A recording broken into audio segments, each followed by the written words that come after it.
ক্রিয়াটা নাই। পৃথিবী এরকমই, আপনার না থাকলে আপনাকে পাত্তা দিবে না।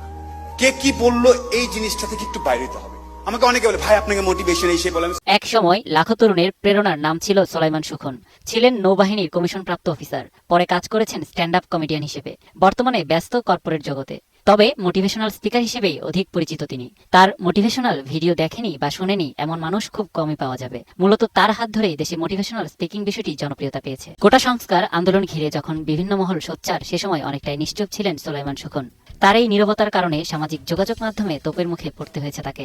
তাই এবার নিজের ফেসবুক পেজে দুঃখ প্রকাশ করে মেসেজের অটো রিপ্লাই সেট করে রেখেছেন তিনি। সোলাইমান সুখনের ফেসবুক পেজে মেসেজ দিলে প্রত্যুত্তরে আসছে, গালি প্রাপ্য সেটা মেনে নিয়ে শুধু একটা কথাই বলবো, গত 11 জুলাই মেধার পক্ষে ভিডিও পোস্ট করার পর থেকে অনেক হুমকি আর চাপের মোকাবেলা করে নিজেকে এবং পরিবারকে সেফ রাখতে হয়েছে। আমি আমার জায়গা থেকে অনিয়ম নিয়ে বছরের পর বছর কথা বলার চেষ্টা করেছি, তবে ছাত্ররা যে বলিষ্ঠতার সাথে পরিবর্তন শুরু করতে পেরেছে, আমরা আগের প্রজন্ম সেটা পারিনি। আন্দোলন চলাকালে প্রতিবাদের মিছিলে যোগ দেয় অনেক কন্টেন্ট ক্রিয়েটরকে হুমকি দেওয়া হয়েছে বলে অভিযোগ করেছেন তাদের কেউ কেউ। এমনকি তাদের অনেকেই পালিয়ে যেতেও বাধ্য হয়েছেন। আর এসবের সঙ্গে দেশের দুজন বিখ্যাত ইনফ্লুয়েন্সার জড়িত বলে অভিযোগ করেছেন তরুণ প্রজন্মের জনপ্রিয় সঙ্গীত শিল্পী তাশরিফ খান। তাশরিফের ভাষ্যমতে, একজন সিনিয়র ইনফ্লুয়েন্সার রাতের আধারে আইনশৃঙ্খলা বাহিনীকে সঙ্গে নিয়ে হুমকি ও টাকার বিনিময়ে সরকারের পক্ষে কন্টেন্ট বানাতে চাপ দেন। তবে সেই ইনফ্লুয়েন্সারের নাম প্রকাশ করেননি তাশরিফ।